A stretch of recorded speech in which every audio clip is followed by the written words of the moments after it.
Estamos en pleno Pirineo, en las altas montañas de Lérida, en el Parque Nacional de Aigüestortes y Estany de Sant Maurici, rodeados de unos de los paisajes alpinos más asombrosos y espectaculares de toda la península ibérica. Estas tierras son hijas del hielo, de los glaciares cuaternarios que en repetidas ocasiones cubrieron la casi totalidad de Europa y que hoy aquí se nos manifiestan en las cumbres en forma de circos, valles colgados y centenares de estanys o ibones que son unos lagos mágicos, que es la figura más singular del parque. Estos elementos geológicos, en este magnífico telón de fondo, se nos presenta con un agua cambiante y generosa que es la verdadera protagonista.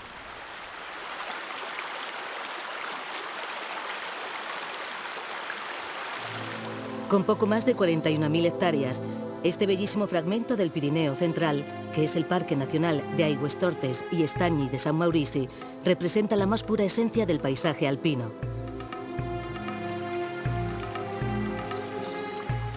Sin lugar a dudas, es el líquido elemento en todas sus manifestaciones, uno de los factores que más intensamente definen la personalidad de un territorio diseñado, modelado metódicamente por el agua.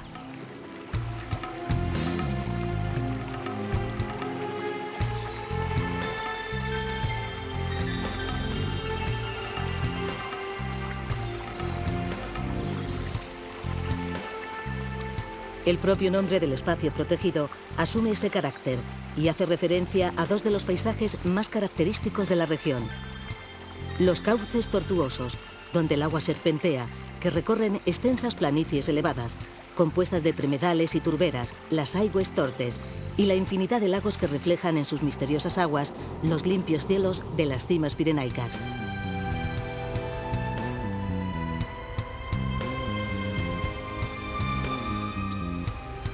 Sin embargo, en estas montañas de corazón acuático se elevan duras aristas graníticas que, empujadas por el nacimiento de las montañas durante el Terciario, fueron cinceladas posteriormente por el abrazo implacable de los glaciares.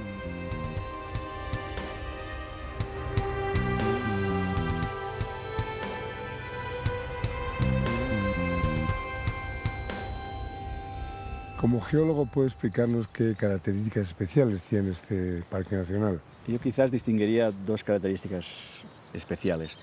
La primera sería la gran presencia que tiene el granito, la roca granítica en el parque. La segunda, podríamos decir que está relacionada con la primera, que sería la gran presencia de lagos de origen glaciar. Las glaciaciones, los glaciares, excavaron la roca granítica de una manera muy profunda y su dureza, la dureza de esta roca, permitió que estos ibones, estos lagos, hayan quedado conservados hasta la actualidad.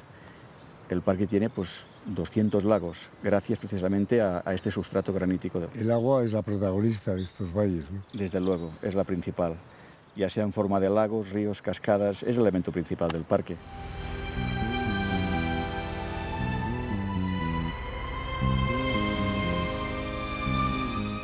El parque, gestionado por el Ministerio de Medio Ambiente y la Generalitat de Cataluña, está repartido por las comarcas de la Alta Ribagorza, el Pallars Sobirà, el Pallars Jussà y el Val d'Aran.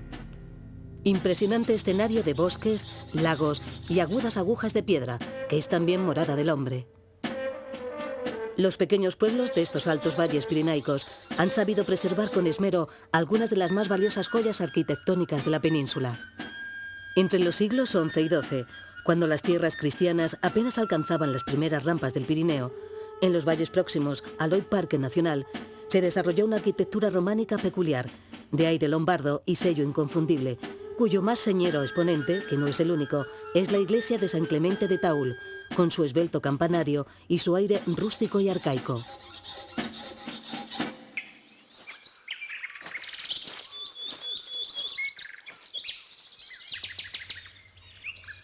Los conjuntos urbanos de los pueblos próximos al parque son un atractivo más para los visitantes de este espacio protegido, que dispone de un cuidado servicio de información al visitante.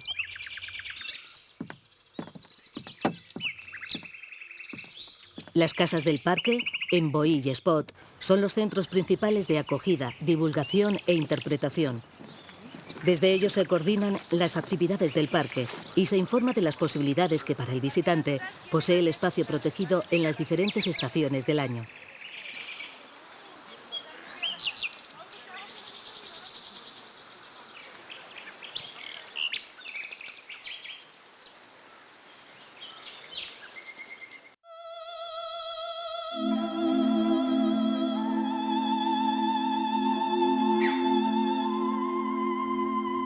Tras la retirada de los hielos, hace 20.000 años, las montañas de esta parte del Pirineo estrenaron un paisaje característico, en el que una de las notas dominantes la constituye un rosario infinito de lagos de origen glaciar.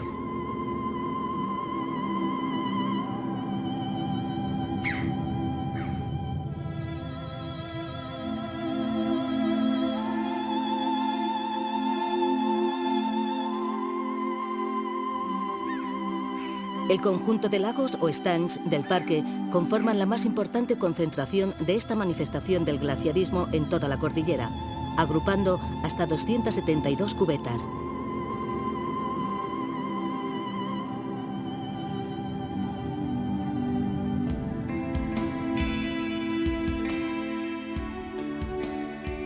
Grandes o pequeños, aislados o constituyendo apretados grupos, como en el Circo de Colomers, Cap d'Ella o el Valle de Peguera, los sipones de estas cimas, con sus profundos colores y misterioso semblante, son humedales de aguas oxigenadas y muy pobres en nutrientes.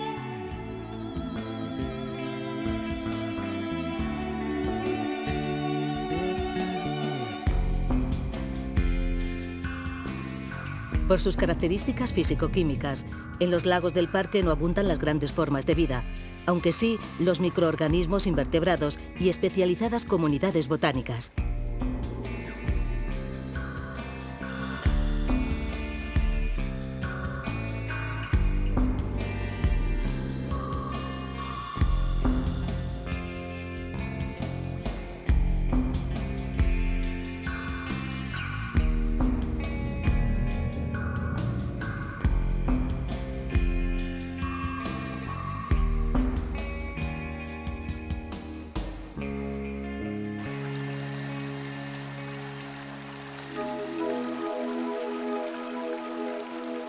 Las cuantiosas precipitaciones y los fuertes desniveles de las laderas definen una particular dinámica de exportación e importación de materiales y nutrientes entre las cumbres y los valles, en la que nuevamente el agua es protagonista absoluta.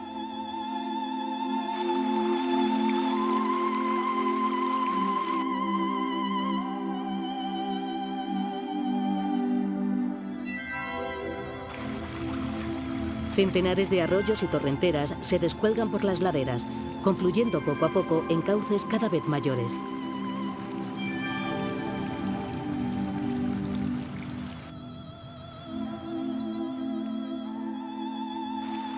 Uno de ellos, el río San Nicolau, recorre el valle principal del parque, serpenteando por el paradigmático paraje del Planel de Aigüestortes, con sus turberas y bosques de coníferas. Son precisamente los frondosos bosques de hoja caduca, que tampoco son especialmente abundantes en el Parque Nacional, las que albergan mayor diversidad de pequeñas y medianas aves. Piquituertos, verderones serranos, colirrojos, mirlos capiblancos, pinzones, se reparten el espacio durante la corta estación favorable.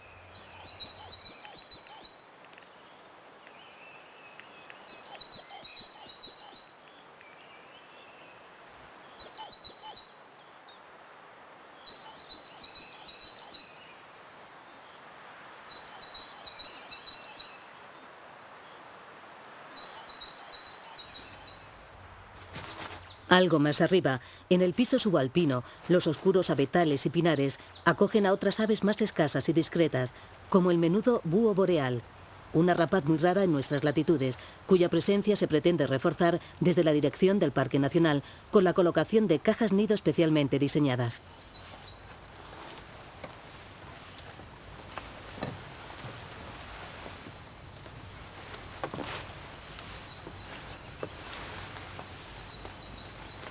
En este Parque Nacional de Alta Montaña, ¿cuál es la especie estrella?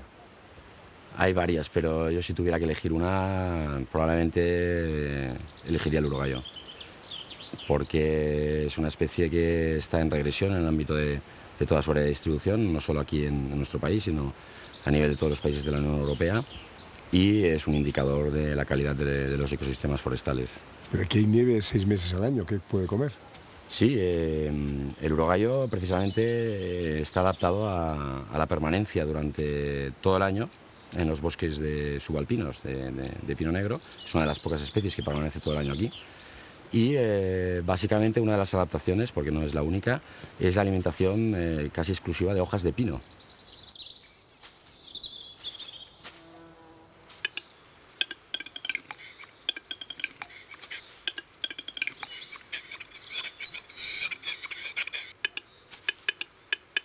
El urogallo es un ave muy forestal, cuyas poblaciones en la península se localizan en Pirineos y la cornisa cantábrica. Regiones frías y boscosas que recuerdan la patria ancestral de este gran gallo del bosque, las extensas taigas del norte de Europa.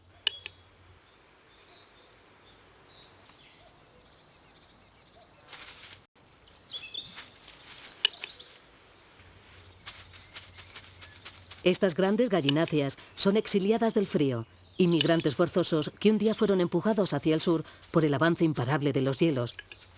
Cuando la era glaciar remitió y en el sur del continente europeo se instalaba un clima templado, el urogallo y otros prófugos retomaron el camino del norte. Sin embargo, algunas poblaciones no se marcharon, acantonándose en nuestras montañas, en hábitats parecidos a los sombríos bosques septentrionales que un día les vieron partir. Y aquí siguen, enriqueciendo con su presencia la extraordinaria fauna de esta península sureña.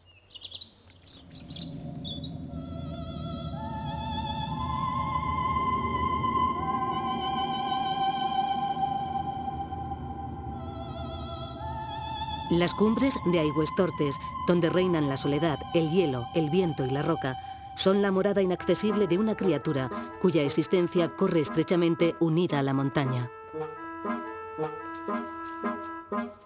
Deambulando permanentemente arriba y abajo por las cumbres en busca de recursos, los sarrios viven buenos tiempos en el Parque Nacional, una vez que sus poblaciones se han recuperado de la fuerte presión cinegética sufrida en décadas pasadas.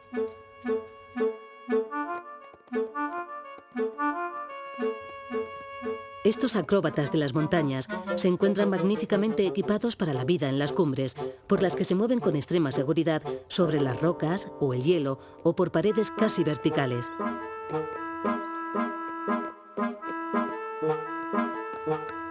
Su secreto está en poseer unas pezuñas muy especializadas, afiladas, almohadilladas y antideslizantes, que además tienen una membrana interdigital que actúa a modo de raquetas para la nieve.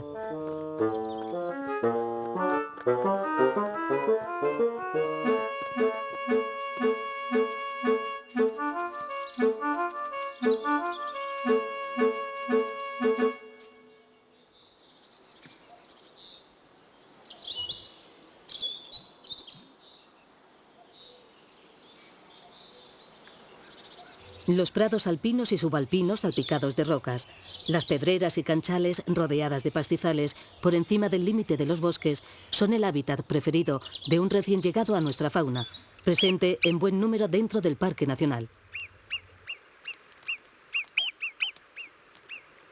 Anticipándose a la llegada del otoño, las marmotas, unos roedores sociales de considerable tamaño, se solean sobre las rocas antes de abandonarse durante largos meses a un profundo letargo.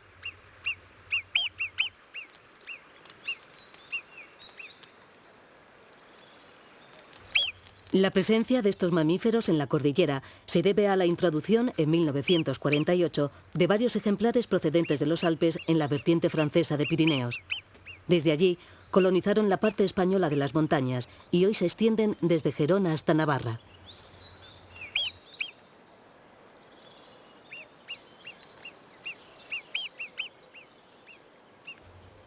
El verano es una estación tan bella como corta en las cumbres. El progresivo descenso de las temperaturas y el acortamiento de los días pronto visten los bosques del parque de un bello color otoñal.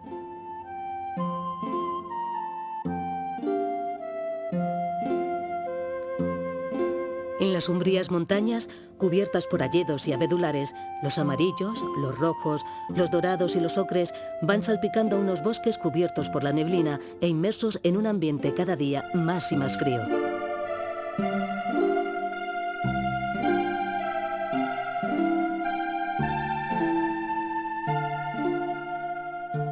El otoño es una estación de tránsito, de relevo en las montañas de Aigüestortes.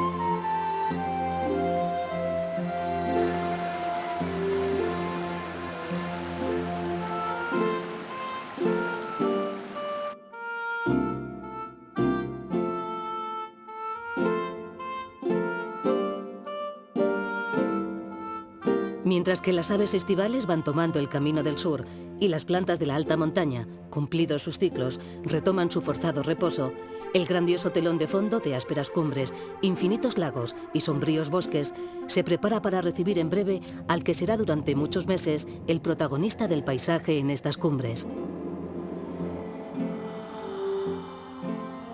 Los temporales de viento y lluvia se suceden cadenciosamente a lo largo del otoño por unas montañas cada vez más grises y silenciosas.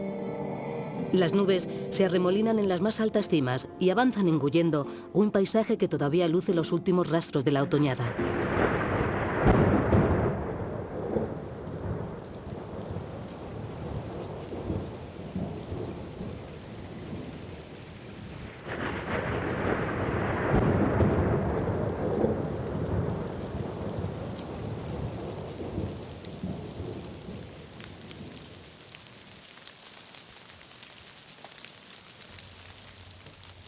Pero un día, los vientos fríos del norte traerán las primeras nieves y el invierno, el largo y duro invierno de la alta montaña, se instalará como un señor absoluto por todos los rincones del Parque Nacional. Se ha iniciado en Aigüestortes la estación más larga, dura y exigente para la vida. Un tiempo blanco y silencioso, en el que solo se escucha el zumbido de las ventiscas empujando sin piedad cortinas de nieve.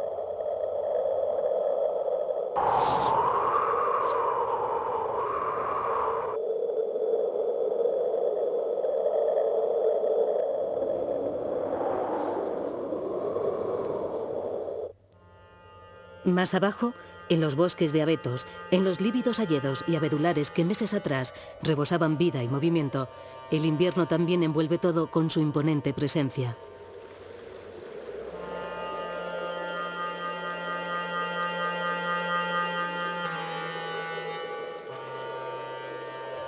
La nieve cae mansamente sobre el curso caprichoso del río San Nicolau, cubriendo los prados y turberas con un manto blanco.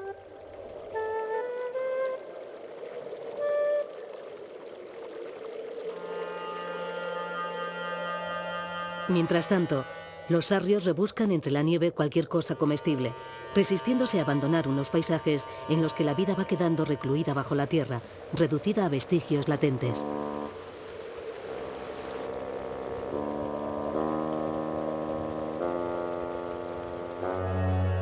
A medida que el invierno avanza, el clima se endurece. Las nevadas se suceden sin tregua y los ibones, que durante el verano eran bellos ojos verdosos o azules, aparecen ahora atenazados por la no menos hermosa rigidez del hielo.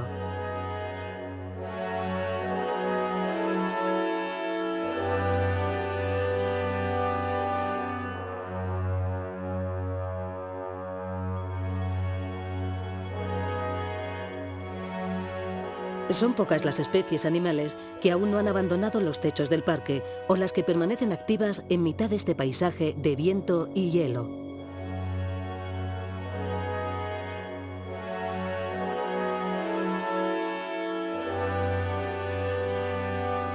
Solamente algunos especialistas en sobrevivir a las más extremas condiciones ambientales permanecen fieles a su reino alpino.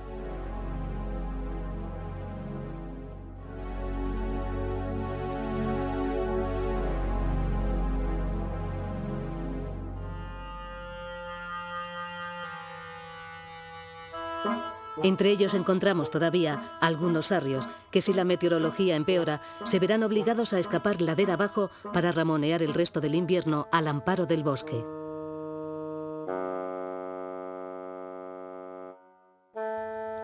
Sin embargo, por muy inclementes que se presenten las circunstancias, en la alta montaña de Aigüestortes hay personajes que jamás abandonan las laderas blancas y en apariencia vacías. Algunas huellas son con frecuencia la única noticia de su existencia secreta. ¿Qué control hace el Parque Nacional de Aigüestortes y está en San Maurici sobre la perdiz nival? Sí, desde hace 4 años estamos estableciendo el éxito de la reproducción. Cada verano saber el porcentaje de las hembras que están criando, el número de pollos por hembra y también en la primavera, entre mayo y junio, establecemos densidades poblacionales mediante las escuchas de los machos territoriales a primera hora de la mañana. A lo largo de los 6-7 meses que dura la nieve aquí, está en un plumaje entera e inmaculadamente blanca. Las perdices nivales son también testigos vivientes de épocas en las que los glaciares dominaban Europa. Los escasos efectivos resisten en las altas cumbres y, como cada invierno, en lugar de abandonar ese último refugio, prefieren quedarse y tomar el color de su universo de hielo.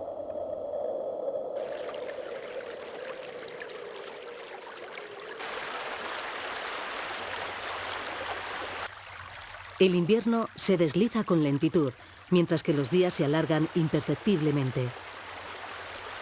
Aunque todo parece igual que meses atrás, algo se mueve en el corazón de estas montañas pirenaicas, que se preparan para transformar la rigidez por movimiento, la monotonía del blanco por el color.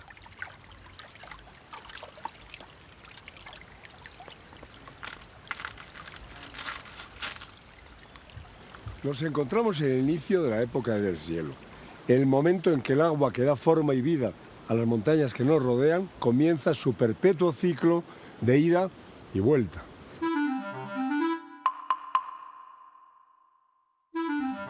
Con los primeros calores de la primavera, la nieve acumulada comienza a fundirse y entonces el sonido de las torrenteras que se dejan caer por todas las laderas domina el concierto del parque. El rumor de las avalanchas y los primeros trinos se mezclan a medida que la primavera tardía se asienta, con las espectaculares flores del rododendro, el verdor de los prados y la llegada del ganado desde sus refugios invernales.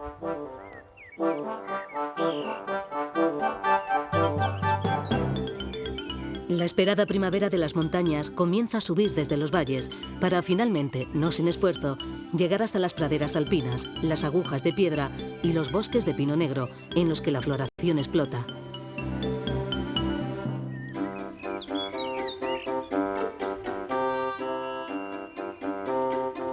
Gencianas, violetas, saxífragas, orquídeas, árnicas, no me olvides, geranios, ranúnculos, surgen por doquier, mientras que la fauna que se retiró con el frío, como esta rana bermeja, se suma a la actividad que reina en el Parque Nacional.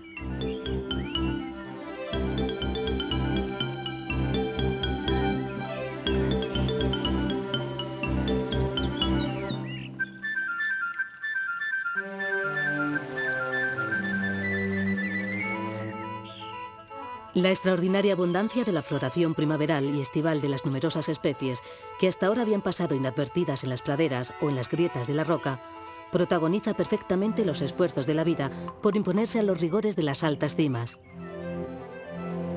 En un mundo donde el hielo impera casi todo el año, el sol del verano abrasa las cumbres, el viento azota sin piedad y el suelo es escaso, crecer y reproducirse se convierte en una lucha contra el tiempo. Un reto que las extraordinarias especies de animales y vegetales de Aigüestortes aceptan año tras año para brindarnos el incomparable espectáculo de una naturaleza que prospera, casi al límite, en el sobrecogedor escenario de estas altivas montañas. Hubo un tiempo en que los hombres miraron estas montañas solamente como fuente de recursos materiales, de madera, de agua, de energía. Fueron momentos muy duros para Aigüestortes, anteriores en todo caso a su condición de parque. Hoy en día, sin embargo, las potencialidades de este y otros espacios privilegiados por una naturaleza generosa son bien diferentes. Actualmente, el estilo de los paisajes alpinos que acabamos de conocer pasa por el uso sostenible de sus recursos, por hacer compatibles las nuevas formas de desarrollo con las necesidades de conservación de su patrimonio natural en su sentido más amplio.